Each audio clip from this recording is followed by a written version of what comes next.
नमस्कार मेरे प्रिय साथियों।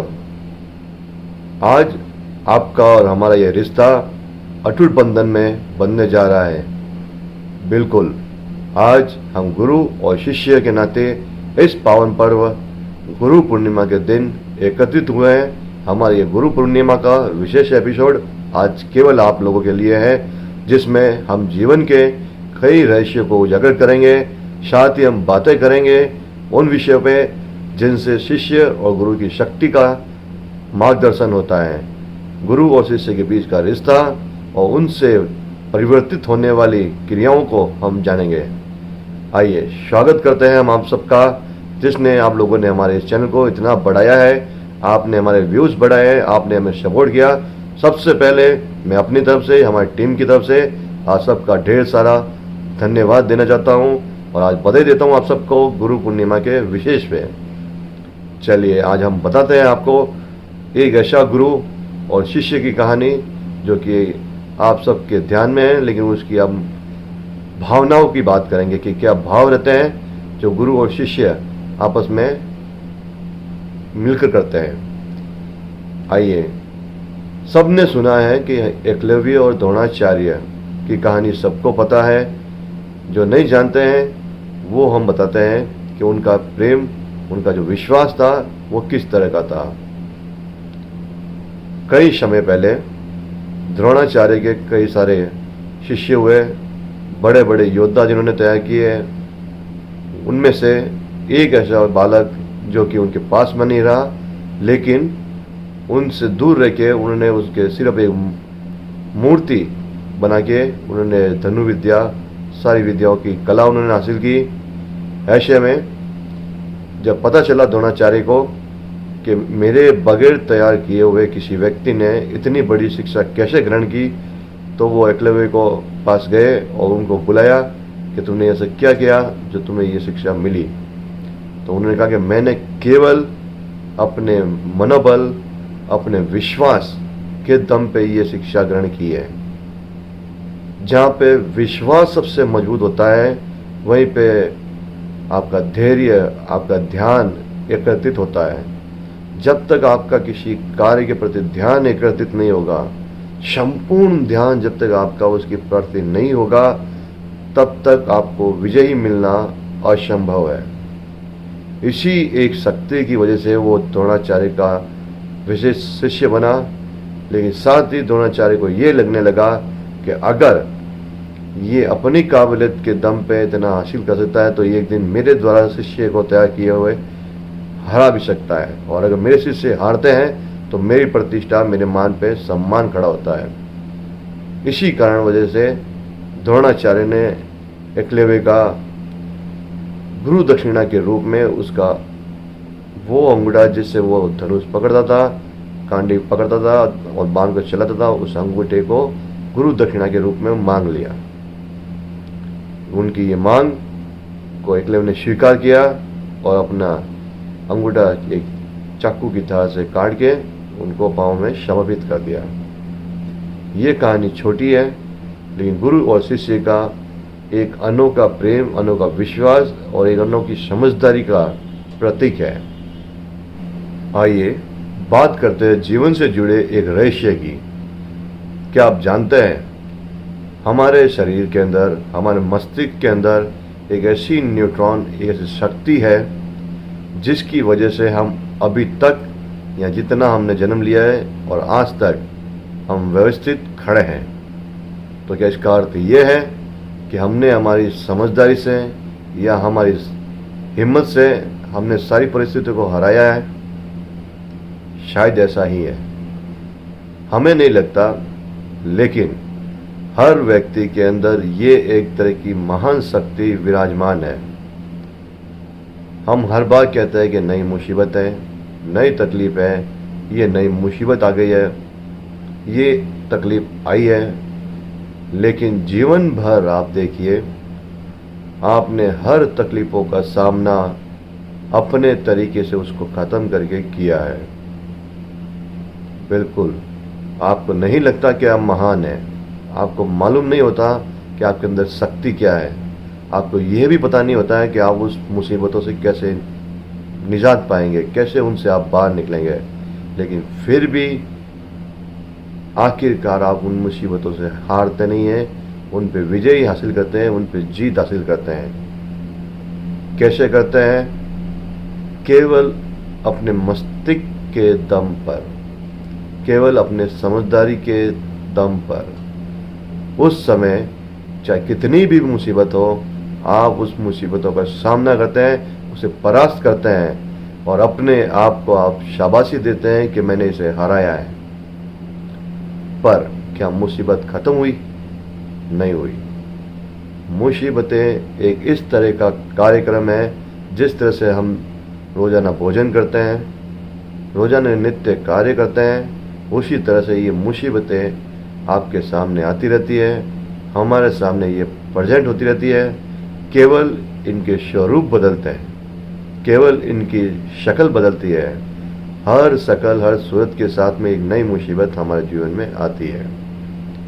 उसी के अगेंस्ट हमारे अंदर जो दिव्य शक्ति है, हमारे भीतर जो हमारी ऊर्जा है, हमारी समझदारी है, ये उससे भी 2 गुना ज़्यादा काम करती है। जितना चतुराई से वो हमारे सामने आती है, हम उससे भी ज़्यादा चतुराई से, उससे भी ज़्यादा हौसले के साथ में उसको परास्त करते हैं। तो अभी तक जब हम इन वस्तुओं को लड़ चुके हैं, इन मुसीबतों का सामना कर चुके हैं, तो अभी तक हम इसमें परंपरागत हो चुके हैं।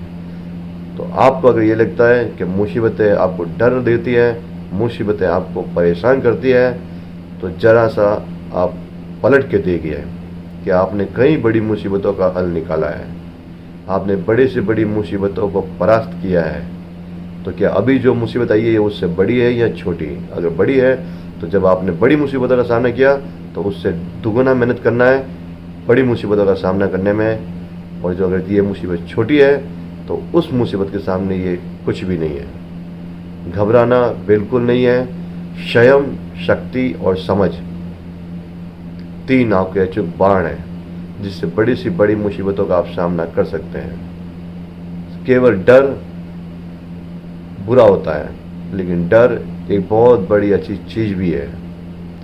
डर के कारण आदमी सतर्क होता है, डर के कारण उसके न्यूट्रॉन काम करते हैं। भय ही उस आदमी को एक विपरीत दिशा में काम करने के लिए अग्रसर करता है और उसकी जो दिमाग, उसकी जो सोचने की क्षमता है उसको विस्तार में करता है। वो अपने दायरे से बाहर जाके सोचने की चेष्टा करता है। वो नए उन लोगों से मिलता है जिनसे वो जान नहीं पाता, जिनके पास वो जा नहीं सकता। फिर वो अपनी मुसीबतों का सामना करने के लिए उन लोगों का सहयोग लेता है। उनका सहयोग मिलते ही वो मुसीबतों को परास्त करता है। केवल डर और परेशानियां आपको मजबूत और बेहतर बनाती है। तो ये जो परेशानी है ये आपके लिए चैलेंज नहीं है, ये आपके लिए एक रिफ्लेक्शन है। जिस तरह से कोई गेंद है, उसको हम जितना जोर से मारते हैं वो जाते समय जितना प्रेशर जाती है उससे डबल वो वापस आती है। तो जब आप परेशानी आपके पास में आती है और आप उसको प्रेशर से हराते हैं, तब आपके अंदर वो एक कॉन्फिडेंस पैदा होता है कि आप अपने जीवन के अंदर और बेहतर और मजबूत बने हैं। तो डर आदमी को बहुत ही बेहतर बनाता है, उसको सतर्क रखता है। आने वाले भविष्य की प्लानिंग के लिए वो खुद को डेवलप कर सकता है। ये एक अपॉर्चुनिटी होती है जो आपकी परेशानी के रूप में हमारे सामने आती है। तो आप अपने भविष्य के अंदर, अपने वर्तमान के अंदर कुछ ऐसे इन्फॉर्मेटिव आइडियाज़ निकालिए कि किसी भी परेशानी से निपटने के लिए आप कैसे सक्षम हो सकते हैं। ध्यान दीजिए, फोकस दीजिए, डेफिनेटली आपको वो उपाय अवश्य मिलेगा। चलिए अब हम आपको एक छोटी सी कहानी से इंस्पायर करते हैं, एक हल्का सा आपको मोटिवेशन बताते हैं।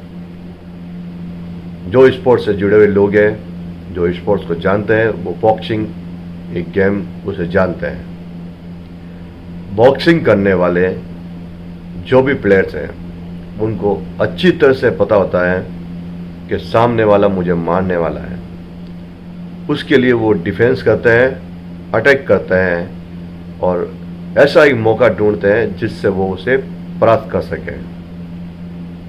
वो भी फिर अटैक करता है, अपना डिफेंस करता है और ये एक फाइट चलती रहती है।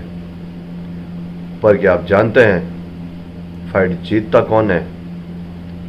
फाइट वो नहीं जीतता है जो बहुत ज़्यादा मारता है, बहुत जोर से मारता है और लंबे समय तक फाइट करता है। फाइट केवल वही जीतता है जीवन में, बॉक्सिंग में, जो अंत तक खड़ा रहता है, अंत तक अपने आत्मविश्वास, अपने हौसले, अपने हिम्मत को नहीं खोता है। जीवन हो या बॉक्सिंग का रिंग हो, जीतेगा केवल वही जो अंत तक खड़ा रहेगा, क्योंकि जीत और हार का परिणाम केवल उसी के सर जाएगा जो अंत में खड़ा रहेगा। तो आपको अगर भविष्य में बड़ी जीत हासिल करनी है तो बॉक्सिंग का ये नियम याद रखिएगा कि आपको हार नहीं माननी है, अपने जीवन के उद्देश्य को अपने अंत तक लेके जाना है।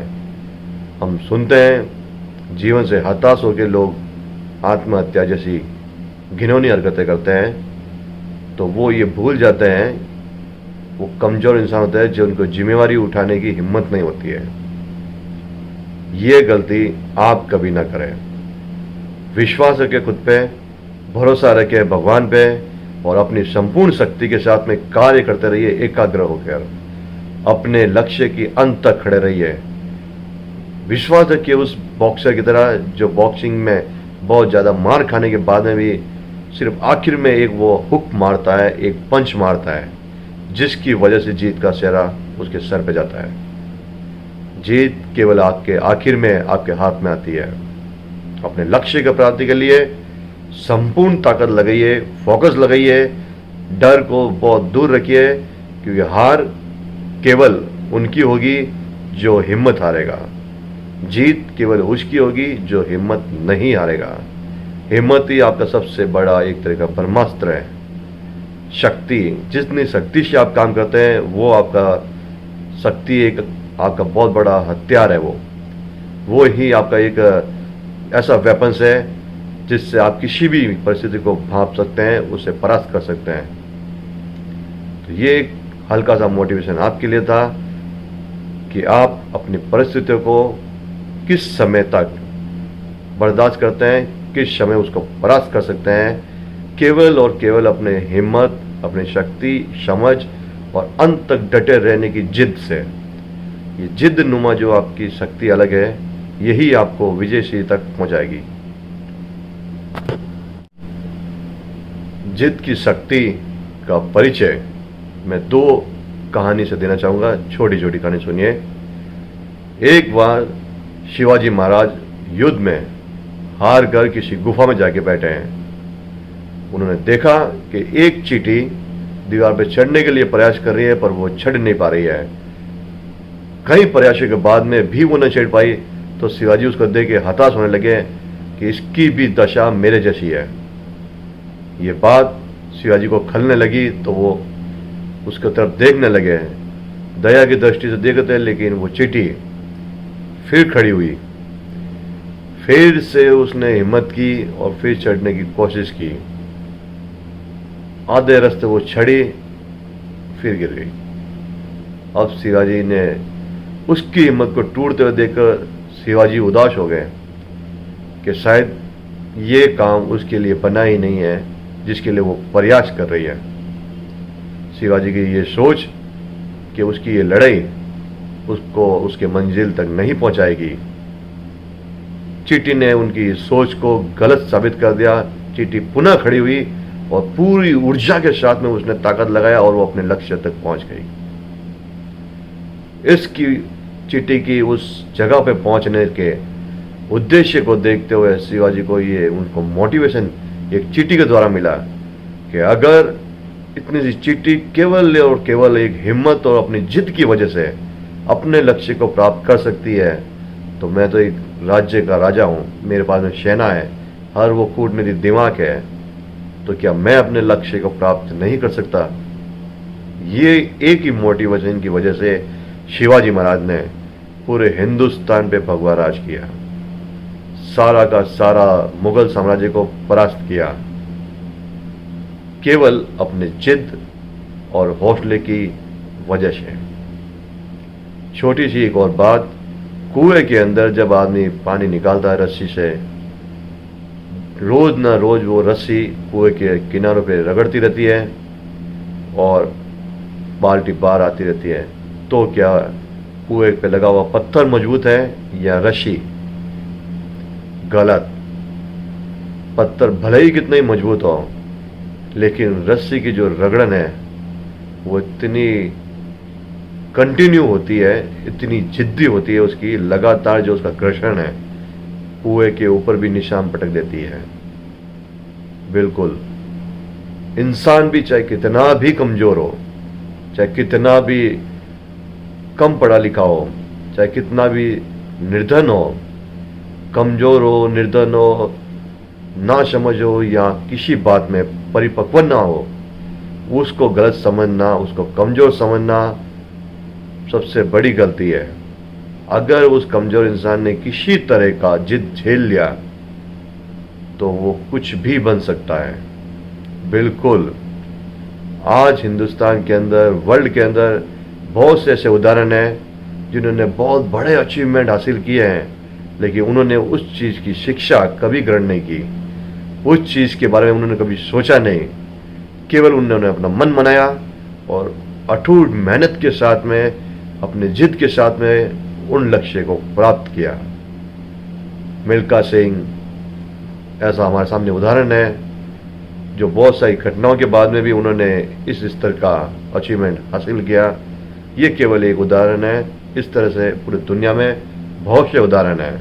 तो ऐसे उदाहरण से हमें प्रेरणा लेनी चाहिए कि जिद और अपना कॉन्फिडेंस, अपनी हिम्मत और अपनी मेहनत, ये इतने हथियार अपने पास में है जिससे हम किसी भी मुसीबत का सामना बखूबी कर सकते हैं। तो दोस्तों, आज का हमारा ये गुरु पूर्णिमा का मित्रों के साथ में अपने इस मित्र का वीडियो कैसा लगा आप कमेंट में बता सकते हैं।